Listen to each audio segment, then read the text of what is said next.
71 in a couple of weeks. Okay, let's call this joyous event to order. Need a resolution to approve the minutes of the last meeting. Jean, Evelyn, no changes? All in favor? Opposed? Carried. Okay, first, item on the agenda is a discussion by our Human Resources Director, Gretchen.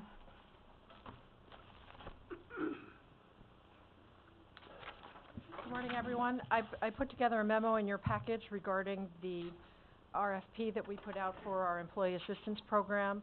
Last fall, I sent a note to you and talked to you a little bit about the utilization of our EAP, which was E4 Health back then, and our utilization was very low. So we put this out for an RFP. Based on the responses that we got to that RFP, I'm making a recommendation to now subcontract for those services with our local Employee Assistance Program of Warren, Washington, and Saratoga counties. Everybody had a chance to look that over? Okay, as for a resolution to, select EAP of Warren, Washington, and Saratoga County, moved by Dan, seconded by Matt. Any discussion? All in favor? Aye. Opposed? Carried. Okay, next item. Okay, the next item was in your package. It is the wrap-up of the tracking of the Notice of Intent to Fill. This went from February of 2014 to December of 2014. This is really kind of reconciling all the hiring that we've done and the movement within the organization. And if you look at the bottom line, you will see that when folks left a position versus who was hired into that position, those movements have saved the county $255,915. So and that doesn't include the benefits costs that are associated with some of those moves. And so you can see that some of the movement within the organization has yielded significant savings. And we'll continue to do that for 2015. Okay. No reason to do it. Okay, thank you. Referrals from Criminal Justice. 2A, probation, request to amend the table of organization to delete the position of probation officer number 8, effective February 23rd, 2015. Probation director is advised this position is no longer necessary due to the increase in the probation assistant number 2 from part-time to full-time as of April of 2014. Moved by Bill, seconded by Evelyn. Any discussion? Is there any big savings in this? They don't say. I think I saw, hold on. Well, the sheet. I think it was put in unfunded in the Unfunded. this year, so we just didn't. It's not in the budget. Okay. Thank you. Any other questions? All in favor? Aye. Opposed? Carried. Public Defender, 2B, request from the Public Defender to be granted an additional 189 days of sick leave to bring the total to leave accrued to 980 hours, 140 days. Upon his retirement, Mr. Wappett would receive the payment for one half of the accrued sick leave, which is 70 days, the maximum allowed. Criminal Justice Committee did not make a decision on this, but they did ask the Administrator, County Attorney, and Human Resources Director to review the matter and provide information to this committee. Do you have something? Okay. Yes. Paul was asked to research the union contracts to see, sorry, I can't talk very well, to see what the union contracts provide. The union contracts provide you get reinstated after 2 months of your previous leave, if you leave within the 2-month period, if you come back within a 2-month period. That's the CSEA contract. PBA and SEA allows a 30-day leave of absence and to get your sick time, your benefits reinstated. So that's what the union contracts provide. We also researched resolutions back as far as we could to see if this was ever granted previously, and it has not been granted. It isn't, we couldn't even find where anyone has ever asked for this before. We were also asked, what the additional cost would be for the 189 hours. And, the wage, including the FICA and Medicare, would be an additional $5,800. So that's the information I was asked to provide. Okay. Did the administrator make a recommendation on this? He recommends that we do not do this. It will set a precedent, for future employees that retire, and it could be very costly to the county if we did this for everyone. Okay, how about the county attorney? Did he weigh in on it? I told him all this information, and he just totally agreed to it. Okay. Gretchen, do you have anything to add? I have no further information to add. Okay. All right, Sir, may I be heard for a moment, please? yes, Mr. Wapp. I came to this particular committee by a roundabout route. I went first to Human Resources, who had no answer for me, referred me to the county attorney, who had no real answer after researching it, who sent me to the county administrator, who had no real answer and told me to come to criminal justice, and they in turn sent me to you. Because the situation is quite unique, and the chances of repetition are quite slim, as you've already heard. They couldn't find any prior instance of it. The situation is much different than the contracts of CSEA and the rest of them, which have to do with leave of absences, people who have run out of personal leave or otherwise and have to take time off and then come back into the workforce once their problem is done. I did not resign. I was not fired. I'm an appointee, and I was an appointee as First Assistant District Attorney. And at the end of Mr. Goodspeed's term, that appointment terminated by operation of law, and it was not renewed. So simply the next day, I did not have a job anymore. Came back as public defender and have accumulated 791 days of sick leave thereafter. When did you come back as public defender? How long between? Was March of 2005, when I was brought back on and I became the chief public defender. When did in you June. leave? I left. My appointment ended January 1st, 2002. Okay. Now, my point, sir, is that A, it's not likely to be repeated because there are very few appointees in this county, just the assistant DAs and public defender's office and probation, maybe? They may be, I'm not sure.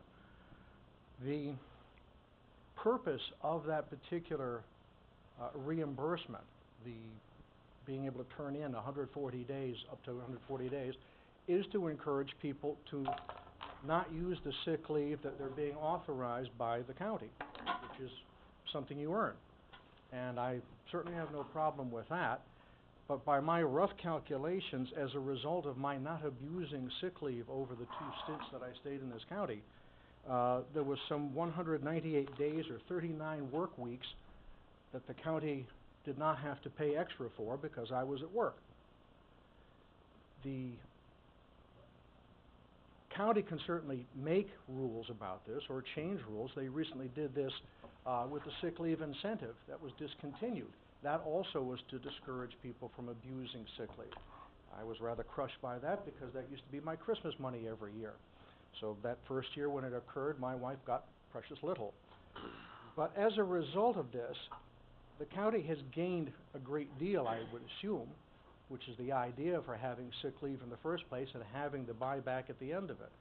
And I would simply ask that the equities be considered in this matter, because I don't think it's going to happen very often at all, because it would have to be an odd set of circumstances for somebody to be in county employ, leave county employ, come back, and then stay till retirement. It doesn't happen very often. I would simply point out the fact that the purpose of the sick leave incentive for the retirees would be served by this, because you'd still net, almost half a year in benefits that you did not have to pay out in the form of sick leave, because I did not use it simply as another form of personal leave, because I just don't do that kind of thing. And so I think it's a little bit more complicated than simply saying, well, the CSEA contract says this, because it really is apples and oranges, or perhaps even more like grapes and gravel. Thank you very much. Thank you. Gene? Can I ask a question, sir? Yes, sir. Was there any discussion when you came back about picking up this leave at the time of the sick leave? It didn't even occur to me, and from what I understood from Human Resources, they would simply start anew because, well, because they just didn't have anything else to go by, I guess. I mean, how often would this even occur? I had been in a previous county, worked in Albany County for years. Now, obviously, when I moved to Warren County, any sick leave I accrued down there, which was considerable, got left behind. Came up here in the one stint, and but for the odd circumstances, I would have been here right on through to retirement. It's an odd situation. I don't think it's subject to repetition, and it just seems like it's the right thing. Well, I think you just answered my question on the first sentence when you said they were gonna start anew sick leave from the time you came back. No, I don't know what Albany County would have done. No, what you just said when you started, you said when you came back here, Human Resources told you they will start from zero again. No, they didn't say anything. It just sort of happened. I thought you just said that. They apparently assumed it because eventually, once we got up onto the Nova time, I saw that my sick leave was in an amount that would make sense only from 2004. The question never really came to my mind either until I started looking at retirement. Thank you.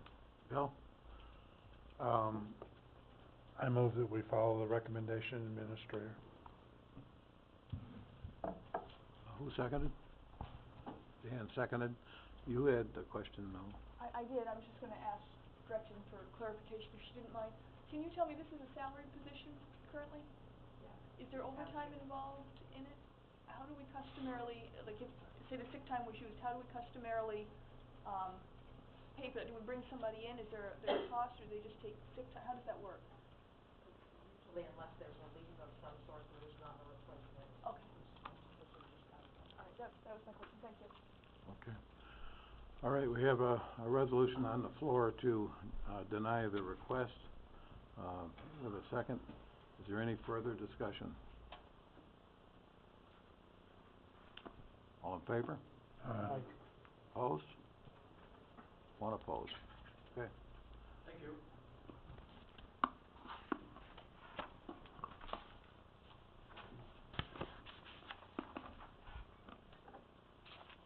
Okay, number 3, referral from Public Works Committee. Request to create and fill a full-time position of fiscal manager number 2, annual base salary of $51,537 to allow for 3 weeks of training due to retirement. The Superintendent of Public Works has advised that the fiscal manager will retire in early April. In order to provide appropriate training, he has requested the creation of a new position to allow the current fiscal manager to provide 3 weeks of training for her replacement. The cost of $6,000 has been estimated for the salary of the new position, as well as a payout of accrued vacation leave time, which has been transferred within the existing DPW budget. At the close of the 3-week training period, the position is to remain vacant and unfunded until it is eliminated through the 2016 budget process. Motion by Evelyn, seconded by Dan. Any discussion? All in favor? Aye. Opposed? Carried. Referrals from Social Services Committee. Countryside Adult Home, 4A, request to amend the table of organization to delete the positions of institutional aide, part-time number 1, grade 3, annual base salary of $25,193, prorated to 32 hours per week. An institutional aide, part-time number 5, grade 3, annual base salary of $25,193, prorated to 8 hours per week, and to create and fill a new position of institutional aide, full-time number 15, grade 3, annual base salary of $25,193 a week, effective February 23rd, 2015. I move A and B. A and B by Bill. Give me a second.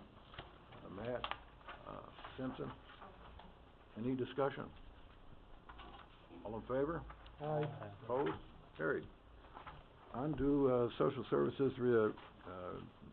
B, C is a request to amend the table of organization to move intake clerk number 6 from the current categorization, 20 hours per week in Department 00 and 20 hours per week in Department 03 to 40 hours per week in Department 02, effective February 23rd. Evelyn, second by Matt Simpson. Any discussion? All in favor? Aye. Opposed? Carried.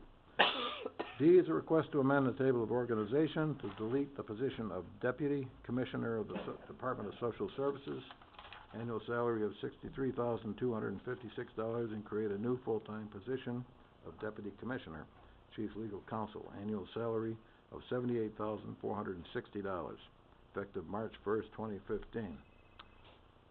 Any, one like to move a resolution? Evelyn, seconded by Bill. There's quite a bit of discussion on this at the, Social Services meeting. Any questions at this group? Okay, all in favor? Aye. Opposed? Carried. E is a request to amend the table of organization to delete the position of, what? Oh, I'm sorry. What's the saving, is there savings here, or exactly what's happening? I wasn't here. Well, the discussion, yes, There's savings and the, attorney that is moving up is gonna be a part-time attorney position. So there's gonna be a savings there. We may not need, maybe Maureen can talk about the need of the part-time attorney, but it's an as needed. Right, there's a couple of steps because, our attorney now, our supervising attorney is moving up and doing deputy commissioner stuff too. And, so there's some savings out of that because, we're blending the deputy commissioner and attorney position together. However, we have asked for a part-time attorney, but we're still saving money because that's only a certain percentage of the full attorney. And So this will be a new part-time? yes, All right, so this person's gonna do deputy commissioner and part-time attorney at $78,000. well, it's kind of, she's going to do, deputy commissioner and, supervising attorney position. We're, together, so we just raised the, we took a little money from the deputy commissioner's position and put it to, like, give her some extra for extra things she's going to do. All right, thank you. You're welcome. okay, any other questions? All right, we already voted on it. E is a request to amend the table of organization to delete the position of social services attorney and create a new position of assistant social services attorney, part-time, less than 20 hours a week, annual salary of $30,000 to $35,000, effective March 1st, 2015. Moved by Ron, seconded by Matt Sokol. Any discussion? All in favor? Aye. Opposed? Carried. Administrator wanted to, address number 5. Is that something? Yes, I can do that. Resolution 628 of 2014 authorized a carryover of vacation for the personnel officer, of an additional 5 days. So that would have given her 10 days. After doing some research, our policy, from Resolution 336 of 2010, states that anything over 5 days has to be paid. So I'm just asking to amend the resolution so that we can pay her rather than give her the vacation time. Okay, moved by Bill, seconded by Jean. Any discussion? All in favor? Aye. Opposed? Carried. The next item, number 6, let's see, you got something on that for us? I think all we're asking is to amend the table of organization to specify that that part-time assistant county attorney position is part-time, not to exceed 20 hours per week. Okay. The position's been established as part of the budget process. We just need to amend the table of organization to specify that. Moved by Matt and seconded by Matt. Any further discussion? All in favor? Aye. Opposed? Carried. Okay, vacancies filled. It's for your information only. It always seems a little silly to put on here because we never have much of a, to say in the matter. And finally, we need to go into executive session. Before we do so, Oh. Mr. Chairman, I have one brief item that I'd like to address, with your permission. Sure. Just as a matter of an update, under our recently adopted Code of Ethics, we have a Board of Ethics. And the chairman of the Board of Supervisors asked me to move forward and with that and seek qualified names of individuals for the Board of Ethics. You'll recall under the law, the Board of Ethics is comprised of 3 members. One member shall be a member of a government body, whether here at the county or locally somewhere within the county. 2 members shall be non-government officers or employees. So what I've undertaken is, and can report to you, is that there are 2 government members, potentially a member of the members of the Board of Supervisors, Board of Ethics, excuse me. I have met with 2 individuals, Gail Seaman, who is a member of the Town of Thurman Town Board. She has agreed to serve as a member of the Board of Ethics. I've also met with Edna Wells, who is a member of the Town of Chester Town Board. She has also agreed to serve as a member of the Board of Ethics. Ideally, what I would like to recommend to you is that as you go forward with this process, you consider having a primary member and then an alternate member in the event that the primary member can't serve for whatever reason, a conflict, unavailable, whatever the case may be, unwilling to serve, whatever the case may be. So I think we have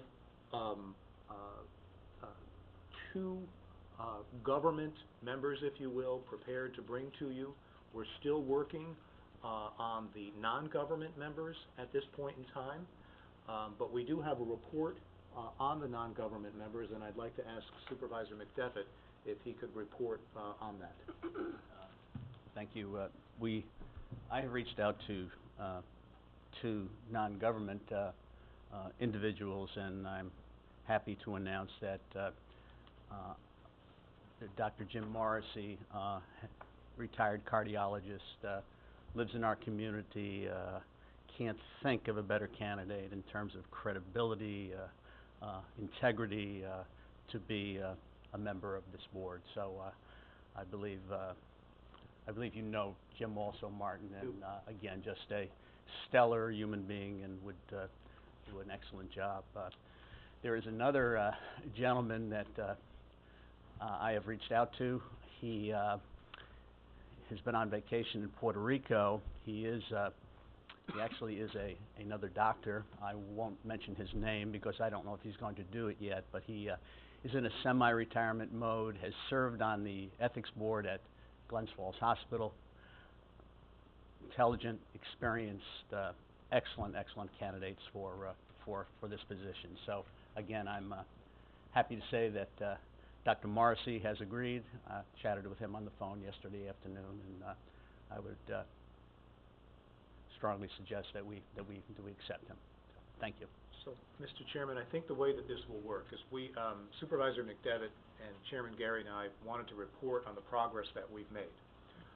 The way that this will work is I view this as we will try to have all of these names solidified for you for your next Personnel Committee meeting in March, okay?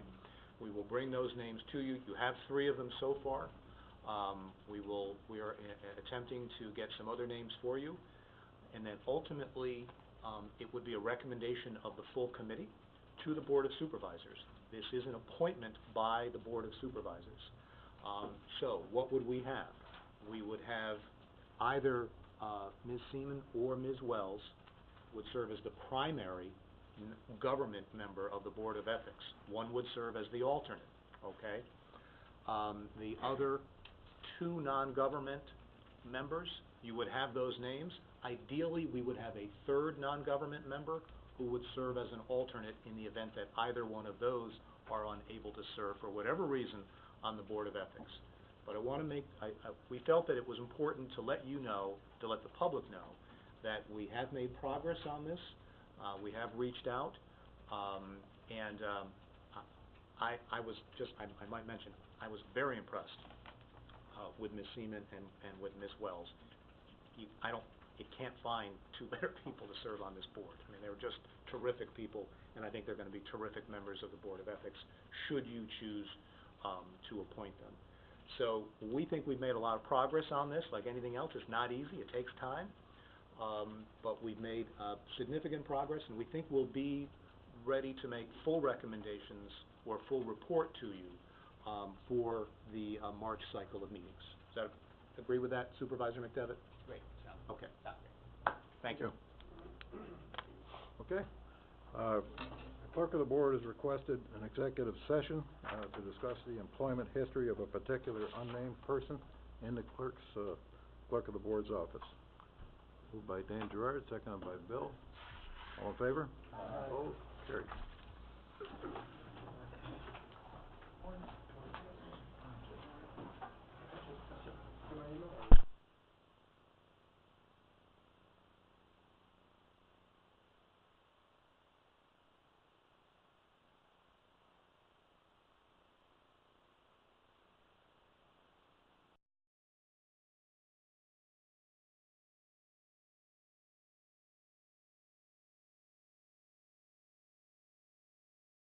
There was no action taken in executive session. Any other business for this committee?